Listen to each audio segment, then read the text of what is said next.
Well, we are getting into Champ Select. It's not XC, X7, XC. It's KC taking on GamerLegion. GamerLegion are on that blue side, and Karmine Corp are on the red side. But the LeBlanc going to get banned away from Seiken to start it off, followed up by the Renata. It's been interesting to see how Renata had a lot more kind of like, I wouldn't say ignorance, but people weren't really looking at the Renata so much in week 1. Week 2, it feels like people are now realizing, oh, Renata's just really broken in team fights. Maybe we don't want to deal with that. So banning it away way more.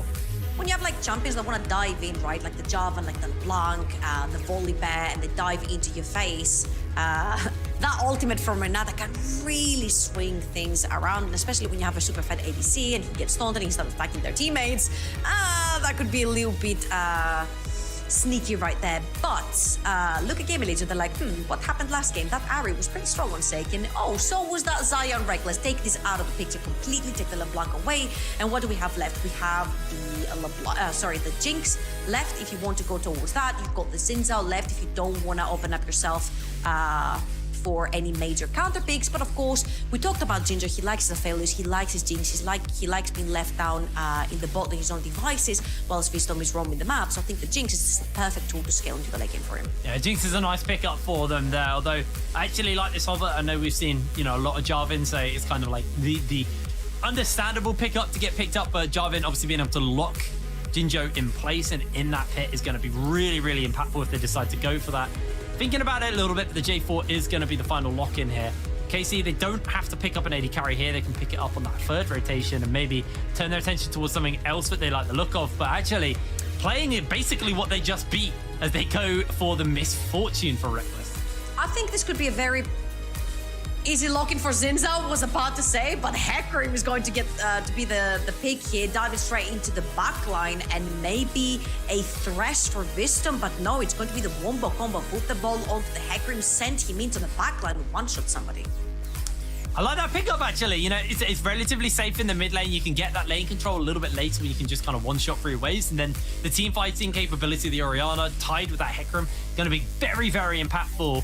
Over to the side of KC, and now assuming we're probably going to see some kind of a mid lane pickup here, something that they want to try and handle the Orianna with, actually going the opposite way and just locking in more team fight tools, some engage tools to kind of follow up.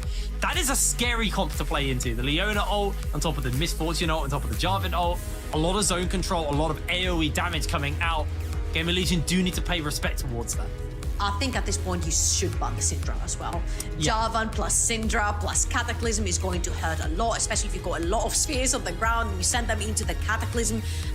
It's going to be extremely hard to deal with. Then what else does Seiken have in the back? Right? His Rise. His Rise have been the prominent champion that he played back in Amazon European Masters last year as well. It's a champion he was known for, and it takes a lot. It gives a lot of priority to your Jarvan, and with 113 really liking the invades, I would assume that Seiken could potentially resort in something like the Rise. You also have the Victor. You put the Cataclysm down, press the R button, then the Victor suddenly does a lot of damage to whoever is locked in. So far, so good for Karmine Corp. I see a lot of aggression from them, locking in the Misfortune Leona as well. And obviously they have the R5 pick for Cabo Shard.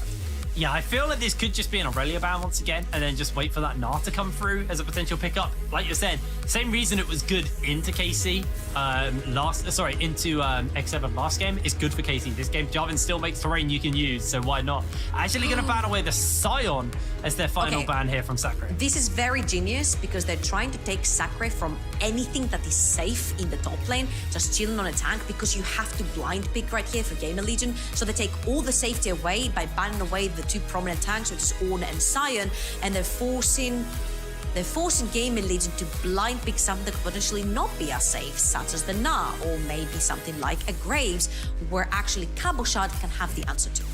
What should be a Maokai? We should pick up the Maokai later. Or Malphite. Oh, Sacre Malphite, picked yes. Malphite last time into Karmine Corp, and it could potentially be the same story here, because you have the Orianna Bolt, you have the Hecarim diving into the backline.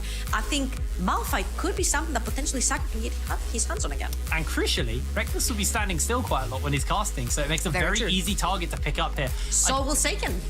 Yes, Seiken as well. Also quite short range, so fairly easy to lock him in place. I actually really like this pickup, though. It does obviously enable a little bit of kind of rotating and roaming capability, kind of a flashback to Seiken of past.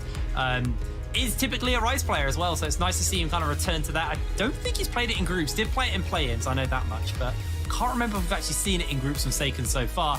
The Rakan's going to get locked in. There's so much just like jump forward potential here from GamerLegion and a great kind of like backup. My worry is the front line just leave the Orianna and the Jinx alone, and then they just get dunked on by the Jarvan on the flank and stuff like that. So a lot of things you have to be careful on this front. Now we'll see what the final pickup is going to be here for GamerLegion. Talked about the potential for it to be a blind Malphite for Sacre. We'll see as they're running that timer down. They're actually looking towards the Graves here. So not really the same in that kind of tanky frontliner, but does give some wave clear and also will help if someone does decide to jump on to Jinjo and Essek. I think this is the safest choice out of the three. You had Malphite, Gnar, and Graves. I think all three would be extremely blind peekable here, if you will. But Graves is the safest one. Now, something that does counter the Graves is the Tryndamere that we've seen a lot in the LPL, as well as all the EROs. And that's exactly what Cowboy is going to lock in. I'm expecting Sacre's summoner spells to change as well. Usually when you're playing against the Tryndamere, you definitely want to be matching the Ghost, because once he chases you down, you need to be able to run away. Yeah, absolutely. Do obviously have a little bit of a slow with a blind, but it's not going to be too impactful when you can just ghost through. It's holding out onto that flash for a little bit, has a little bit more time to change that. But overall, looking at the team comps, I'm seeing a lot of team fighting potential from both of these teams, and I'm expecting this to get pretty scrappy. Trouble, let's talk win conditions. What are we expecting coming into this game? How do the teams kind of play towards the win here? So KC have their choice, right? They can go towards a very tanky Seiken onto that Rise, and you can also 1-3-1. If you shuffle around 1-1-3's name, you can also 1-3-1. Because you have the Jarvan, Leona, Miss Fortune, it's a very strong bundle. It's really hard to dive these three as well. Whilst you can have Tryndamere just doing his stuff on the side lane together with the Rise, and they can join at whatever point, because the Rise also has the warp and he can TP into the fight whenever he wants to, and then Tryndamere can run down whichever opponent he finds in lane, or actually evade really easily, having the Gale Force, Flash, and Ghost. Absolutely. On the other side, if you go for GamerLegion, they just want a team fight. If you completely exclude the Graves, and if he goes even with Tryndamere or ahead, maybe he can match on a side lane later on, but it's always going to be dangerous. They have a very strong core member right here, Hitbrain, because the Orianna bow onto the Rakan or onto Hecarim dive in the backline could be extremely instrumental for team fight victories. I think once we hit that post-6 mark, we'll probably see GamerLegion start to group up and almost, excuse the pun, deathball around this map, as we do see some teams do. But we are on to the Rift for game number 5. Just to reiterate the stakes right now, if GamerLegion win this, they put X7 in with a very solid chance of locking first in Group B. However, if KC win this, they force X7 to beat Phantasma and then force out a tiebreaker between the two teams. So we could be in for another couple of games, or at least one extra game at the end of today, depending on the outcome of the next few games. So all to play for both of these teams. And KC grouping up. Essek will spot them out, though. Will be aware that this invade is going down. 113's first strike, I think, was almost up as well. He's already casting. There we go. It just got up too. So the timing was a little bit off on the flag, but he did manage to cash in earlier by tagging Danka, if I'm not wrong, in the pixel brush on the top side river. So that is already 5 gold in the pocket of 113. Now, what I really want to see here is typically Rakan plus Jinx really like to shove in early, especially with the rockets. And 113 is starting both sides of the map. Of course, right now he's been pinged already, but you see how Karmine Corp are showing in lane. They're trying to show that 113 is actually starting top side of the map, which means that you might see Jinjo here swap to his rocket gun and try to shove in that lane really, really quickly. And we might see 113 do his blue romp into a straight bot lane gank. Yeah, and actually, Danka gave up on the red buff and went straight towards Krugs. Started the red and then thought, ooh, there's a chance 113 goes bot. And actually goes and does his Krugs in preparation for that. Does now actually just go for a full blue side clear. So it buys a little bit more time for the enemy junglers. Danko can go back towards his red side. There's a little bit of action breaking out in the bot lane, though, as Hantera's throwing the ignite down onto Wisdom. Wisdom has to flash away. Hantera jumps forward. A little bit more damage can come through, but he's not going to find the kill. Jinjo just able to get out. Got a whole bunch more damage in return. As Reckless heavily chunked out. Same for Hantera. Wisdom gets the level up and gets a bit of healing off as Hantera now the one who's getting a bunch of damage thrown onto him.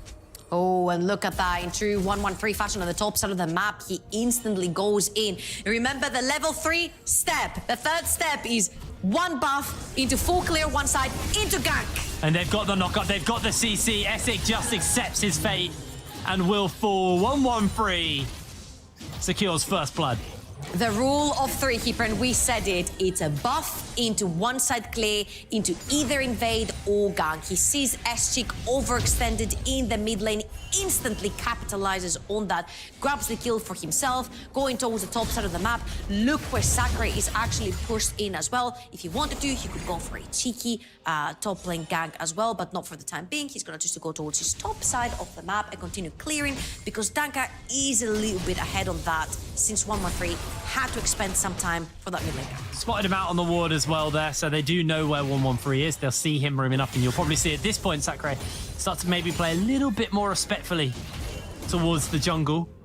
As Danka, being for a reset, is now moving towards that bottom side of the map, so isn't going to be there as well. So Sakurai going to have to definitely play respect towards the 1-1-3 gank potential. And Jinjo. But look at this one though, because Vistum, we mentioned how he loves roaming around with Danka, and they want to possibly get that revenge gank onto the mid lane, but Seiken is respecting that so much, because they knew that GamerLegion were the first ones to get the reset in the bot lane, which means that the Rakan would be first one on the map Sakurai. versus Ghost is there. Needs to get the flash off, able to dodge away on the flag and drag. Cabo's chasing him for more, but the tower shots will finish him up. Cabo goes down, and Sakurai answers out 1-4-2. Meanwhile, in the mid lane, Tamax is breaking out. It's a double kill. That was a little bit weird. Meanwhile, Essek being chased down. The shielding's coming in. Visdom's able to save for a moment, gets him another shield off. Danka's chasing him forward. Essek is still alive. Hantera's able to find the kill, but they're popping back for the moment. And now Hantera has to be oh so careful. Reckless chasing in, and Seiken is burning down low. They get the slow off, they got the blast code, they find the knockup.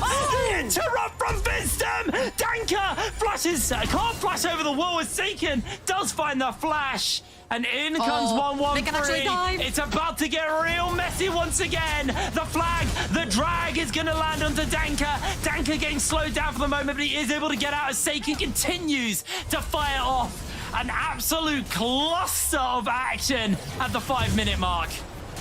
And what in the world just happened in the top lane? I do not understand. Meanwhile, Jinjo has been pushing that bot lane under the tower. He's gonna have to force his cleanse here as well because Hantera engaged, and he'll get out scar-free. But while all of this is happening, Sakurai has banked 2 kills, and we're gonna see exactly how. He's trying to shove in his wave to crush that one, but he gets engaged though by Kabushan. And once he uses his dash, then 1-1-3 is able to walk in. Has to pop his ghost, of course, to get away, because Kabushan pops his ghost as well. He has to pop it in advance. And then Cabo decides, I'm gonna go in for the kill, which makes a bunch of sense. But the 1-1-3 is like, I'm trying to stop the wave? And dies and gives a double kill. Yeah, that was a bit of an interesting one there. Sakurai, who kind of went on the weaker end of that, was able to actually pull ahead off the back of that. But Seiken's now 6, and this is what Seiken does when he's on the Twisted Fate, when he's on the Rise. Moves out of lane at the earliest opportunity and looks to go for the roam. Visdom reading the play. Visdom's only level 3 though, so he's pretty squishy. Essek's coming in just in case. Sakurai's been found out by 1-1-3. Does have that flag and drag to get away to safety. And Visdom, down heavily in experience, just constantly playing that roaming style. And this is what you were talking about when we were looking at the comparison between Hantera and Visdom. Visdom is so proactive early. Absolutely. This is why he falls down in experience and gold, because he's trying to get his jungler ahead by roaming with him. And so far, we have seen a Visdom that's been all over the map by just being level 3. You see that Hantera is already 2 levels up onto that Rakan, so he needs to stick to a lane, try to soak some experience, whilst 1-1-3 and Danka are fighting over the Gromp. It's 1-1-3 that gets it, and level 6. Oh, they got the Dank. They've got the backup. Danka goes down as Seiken finds the kill, and now Sakurai goes, oh, I guess I just die then.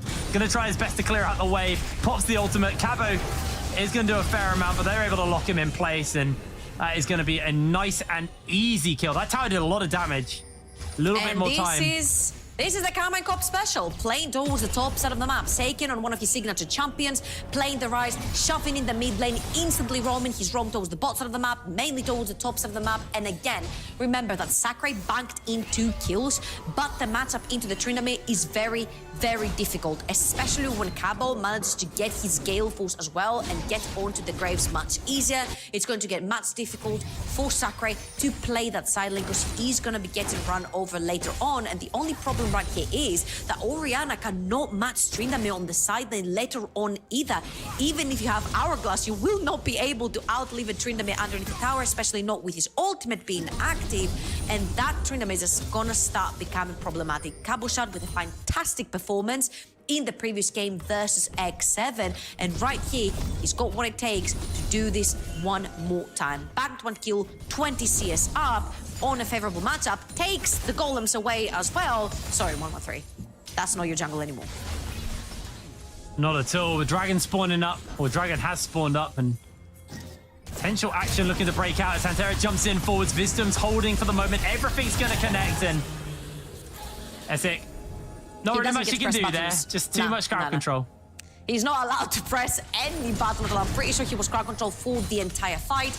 Really great flash by Hunter right there to make the pick. And I'm pretty sure this is going to be a pretty free dragon as well for the side of KC. Started to bank these ones in. And S-Chick, we mentioned how if this guy gets rolling, it gets really scary. But if he does fall behind, he's had some inconsistent performances. Sakurai, I think you might just be dead. Has to flash away. Seiken's chasing in. The rest of the team are coming forward. And Cabu can't find the kill. Danker very low, though, so it's very risky for them to try anything. As 113 being chasing forwards is getting himself into a little bit of trouble. The flashes are going to come out, and that is the flash down from 113. And remember what we mentioned at the very beginning about having to match Tryndamere with Ghost. You cannot outrun him unless you match his summoners. And right there, Cabo didn't even have to burst his flash. But right now, GamerLegion might be getting caught. Oh, no! There's just nothing you can do if one bit of CC connects, and now Ginger has to be very careful. The rest of the team are looking to potentially roam down, as it doesn't actually have that flash, and Cabo now just able to basically just proxy farm. Yeah, Sakurai can't do much about it. It's just going to get more difficult. The later on this fight goes, it's going to get more difficult for Graves to deal with the Tryndamere. You're going to need at least 2 people up there, and you see already 500 gold in favor of Cabochard. He's already gotten 2 tower platings from himself, 800 gold in the lead for 113 as well, and 1k for Seiken, who is 3-0 and 2 in that mid lane. Everything's going peachy for the side of Karmine Corp. Yeah, KC definitely set up for success in this game. 3,500 gold ahead. Reckless has finished up that Eclipse. And we've also got that Everfrost and Chem Tank onto 113 and Seiken. Meanwhile, GamerLegion's still struggling to actually find any of their first items and struggling to actually find an opportunity to get into this game. As 113 going to start up this Rift Herald.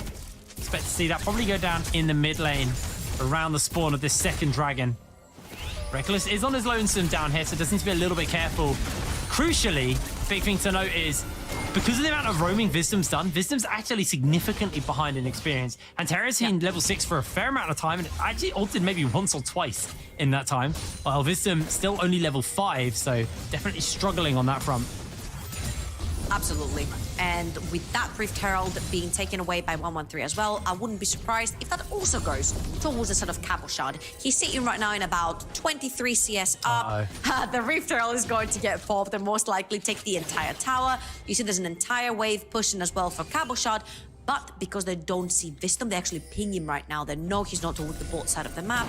Because Jinjo is respecting the fact that he's all alone down the bot lane, they will actually pull back from this play and potentially maybe pop it towards mid or wait for the next wave when Wisdom is not going to be there to pop it towards the top side of the map. But they have so many choices because whoever they put it to, it's going to be huge back. Your Rise ahead. Wisdom. Does not have flash. Oh, no, Hunter! Trying to get close enough to E, but Estic can't get close enough to him. The ignite goes down, and now they're chasing onto Hantera. Danko going to chase forward, bops him back for the moment. Ginger gets the slow off, gets the fear to follow as well. There's nowhere for him to go. The bullet time is huge, though. They're able to find the turnaround, and in comes Seiken with a mop-up kill. Another kill for Karmine Corp. And Jinjo can do nothing but watch. He's been handed the short end of the stick in lane. And now just watches his team crumble before him. There was a little bit of a whoopsie with Hantera Hex flashing over that wall, which failed. But all in all, really good coordination by KC. I feel like they have not left GamerLegion breathe, because yes, even though we see Wisdom roaming around the map, yes, even though we see Danka looking for these opportunities, KC have not given them any opening for errors. They've not given them an inch, and Cabo is popping the ghost. Sakura has to respect, will pop it in advance as well. Once the ghost is down, Cabo might be diving. Yeah, they're looking for it. The blind's going to do a fair amount of work for him, but Sakurai just trying to clear the wave in time. He's in for a whole world of hurt. The CC is just too much, and GamerLegion, they're already out of the tournament, and they're looking a little bit out of this game, to be honest. And would you look at that, yet another Rift Herald going to the side of Cabo shot right here, Heat Brain. Very good stuff from the KC top lane. We mentioned how he hadn't had the best performance, especially in the first round of groups, but week 2 seems to be his week. Like, he played a fantastic Gnar, and oh boy, S6 again. This is just unfun for GamerLegion. One thing connects, and then you can't move. Wisdom needs to be very careful as Seiken's chasing him forwards. Wisdom should be able to clear over the wall, but Danko, on the other hand, actually interrupting. They get the charm off, they get the snock up, they get a little bit of extra work as Jinjo's closing in on that flank, trying to get close enough to get a bit more additional damage. Won't be able to do so. And it's just table scraps for GamerLegion right now. But again, GamerLegion is trying to make plays. The mid lane is getting shoved in. Their bot lane is getting shoved in. They do not have vision to make these plays. And every time they pull the trigger, KC capitalizes somewhere else on the map. This time it's going to be the Hexter Dragon 2 Dragons full KC, whilst also Reckless had rotated mid lane to shove in that wave as well while S-Chick was dead. So there's a bunch of gold and experience being lost in the mid lane. 8,000 gold in the lead, 14 minutes only. And Reckless might be looking for a cheeky kill. Oh my word.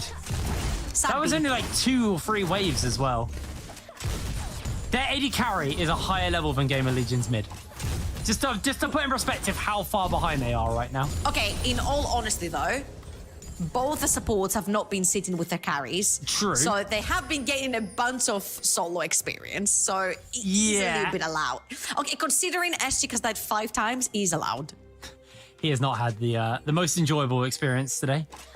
In this He's not been particular pressing game. a lot of buttons, no. No, I mean, it's oh, look, a flag. Oh, I can't move. Oh, the grey screen again.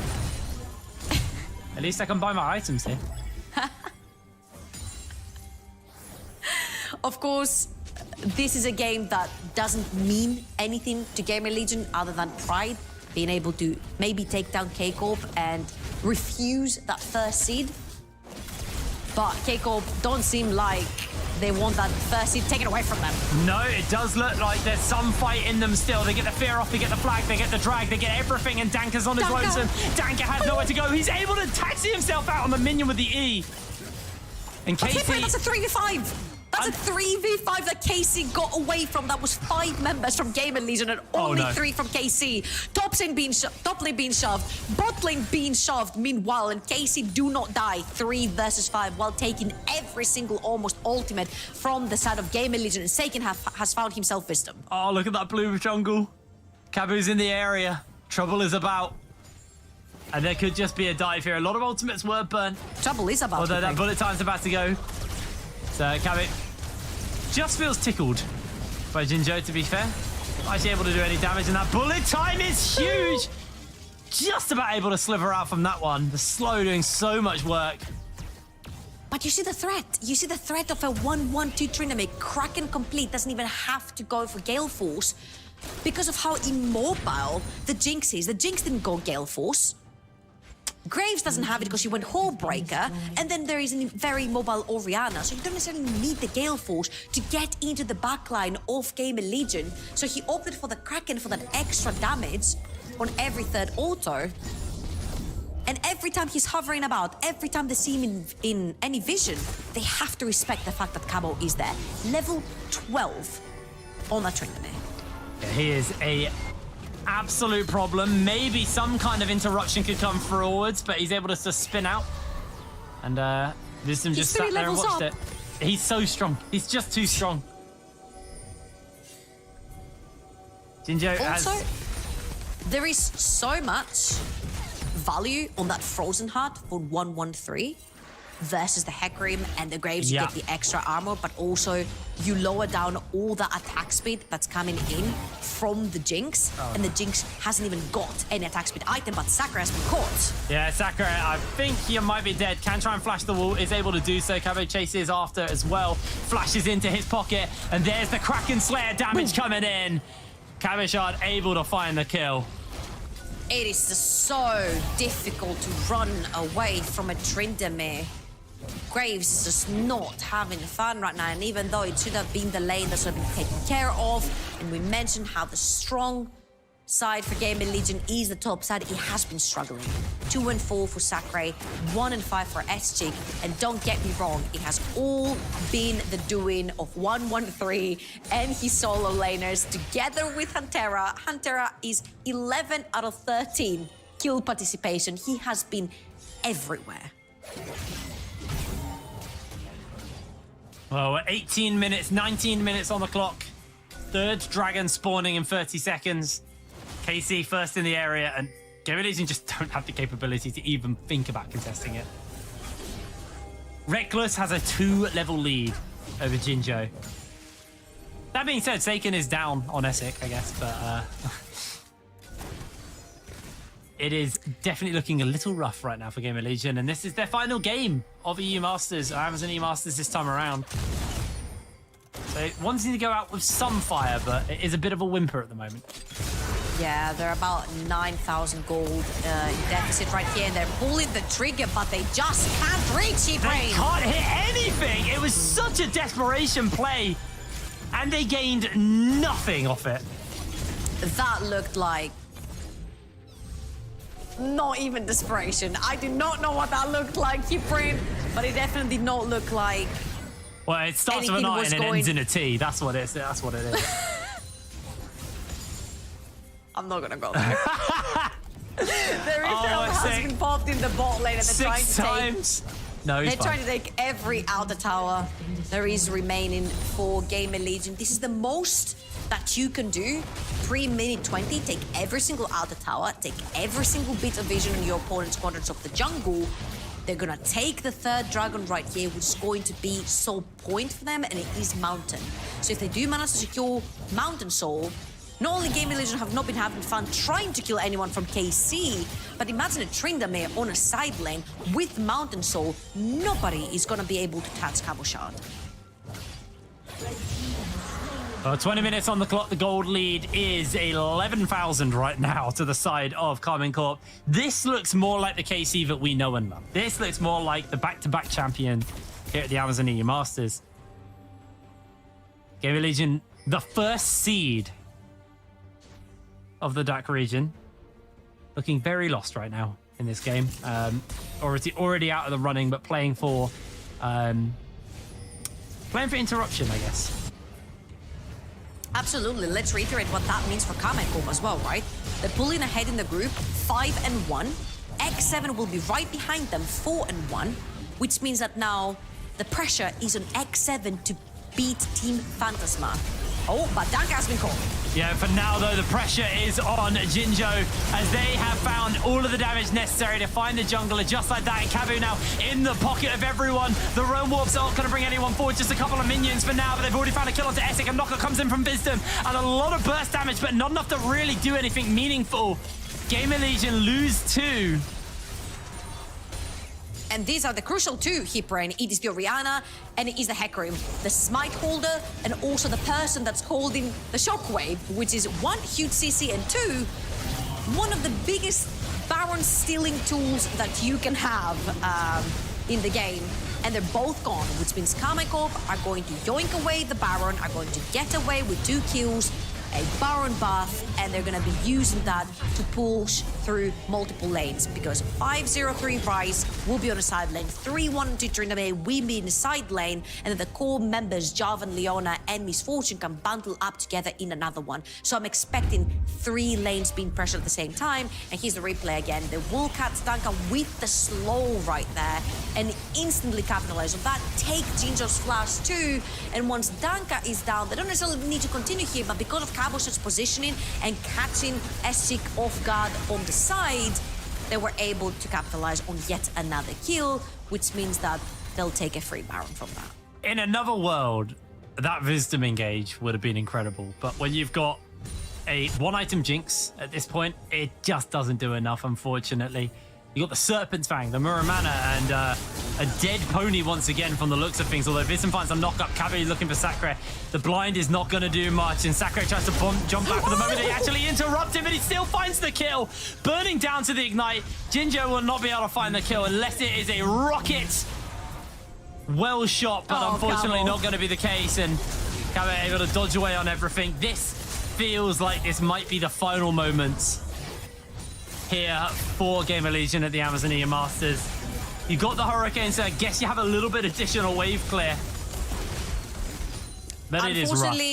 Unfortunately for Karmine Corp, they haven't been able to sync in the waves properly, so one wave crashes in whilst they're waiting for the other one. Now they're going to send Seiken towards the top side of the map, so they can hopefully be able to push 3 waves at once. You can use Cabo as the bait, because he doesn't have summoners, doesn't have his ultimate, so if GamerLegion waste everything towards the bot side of the map, they might be losing an inhibitor. They're looking for Cabo, but they got the teleport coming in as well. Danka's trying to jump away. Vism jumps in, gets the knock-up, gets the fear! The shutdown's only onto Vism, not the person who needs it. Meanwhile, the backline are locked down. Their CCs, the shockwave from Esik has to be clutch. They're bringing it in. The 3-man shockwave. No one takes the Realm Warp out to safety. Casey lose 1, but gain 2. They're in the base though, and this could be absolutely colossal for GamerLegion. This could just be the final nail in the coffin. They'll take that bot lane inhibitor tower, and we mentioned Kaboshat had no summoners, no ultimate. They would use him as a bait to try and start the fight out of GamerLegion. GamerLegion will use everything onto Kaboshat, and as you very well mentioned, the shutdown as well went to Wisdom, their account. That's somebody you don't want that shutdown on, especially when Jinjo on that Jinx has been starving the entire time. We get to see this one more time. Wisdom is fishing on the top side of the map, while Kaboshat is suffering with all that CC thrown his way. But again, that was all planned. Seiken comes in with the teleport. They'll be able to capitalize on 2 more kills right here, and Sakre will flash into the Misfortune ultimate, and Rekos will be like, yoink, I'll take that one. That's a freebie. And even though Esik does hit the shockwave, that is a very unfed Orianna that has been struggling the entire game, and it will result in no damage. Oh, Vism. Cabo. He should be able to jump away. The solar flare is going to connect. He flashes. He jumps out to safety. Goes pop by Kabu, but flash in response by Wisdom. And now Casey onto the base. Going to make very short work of these towers. Shockwave up. The ultimate from Danka about to come up as well. He's about to charge out, gets it off. It's pretty big for the moment, but the shockwave needs to be perfectly placed if they're in with any sort of a hope. They've already lost 2. They've already lost their shockwave. The flashes are coming out. The knockups are there. Jinjo's trying to get as much damage off, able to find himself 1 kill. The Jinx is excited, but the health bars are just evaporating. They're not going low enough. Jinjo's able to get himself a little bit more space. Zap onto 113. Shut down for Jinjo. Able to find himself a little bit more time, a little bit more breathing room. He's got the Hurricane, so he has the wave clear. He can make short work of these minion waves, and Essex up in 20 seconds time. GamerLegion, they just bought themselves a little bit of space. The stopwatch is huge. Watch your Hantera. If he can find the opportunity to kill Jinjo, he will do so. Wisdom can't interrupt them, can't do anything. Dragon Soul over to KC. And Seiken tries to go for his Montage moment right there, but in the end, he's going to take everyone out to safety. It's going to be Mountain Soul as well for Karmine Corp and GamerLegion. Unfortunately for them, they're like 13,000 gold behind. They might make a last-minute play right here. Esik is looking for the cheeky shockwave, which he couldn't use because he instantly died. It's going to go wide. It's going to go very wide, and that is going to be all she wrote on that little play. Soul over to the side of KC. You thought they were hard to kill now. Before, they're harder to kill now. Yeah, and again, you see right here, Casey are just walking in. They do not care. They know they're ahead. 113 is going to jump in. He's going to lock in S-Chick, and then Reckless, that's suddenly the ball tap and has to flash away from Danka. But it does not matter because they're literally running them down. Camel Shot together with Shaken are so strong. Just the front line right there. And that was a very nice cheeky play from 113. You'll see when he sees Ginger overextend a little bit, he will flash, flag, and drag. And Hantera is like 1 millimeter away from hitting that Zenith blade, and it could have been a double. It was a nice little shutdown there for Ginger, and Ginger has a lot of waves coming in. The Infinity Edge almost finished up, but he's going to need that last Whisper soon to be able to handle the KC extra resistances they've just been gifted off the back of that Soul. The shielding as well. But until Infinity Edge is finished up, Jinjo's still in a massive power trough, and you can see right now, just tickling away the health bar with Wisdom. He doesn't care. He's looking for the knockup. He's looking for the CC. The solar flare's used. Jinjo has to use the stopwatch to try and keep himself alive. He's caught inside the pit. The tower is on. Jinjo is sustaining, but he is finally down as 113 secures a double kill as Reckless cashes on the final one. It is only Sakura who remains. He has no flash. He has nowhere to go. Under the fountain they go. He does get himself an additional kill, but that is all for GamerLegion here at the Amazon EU Masters. KC fire back in week 2. Absolutely dominating performance. 8-0 and 8 for Forsaken, 7-0 and 6 for Reckless. And now the ball is in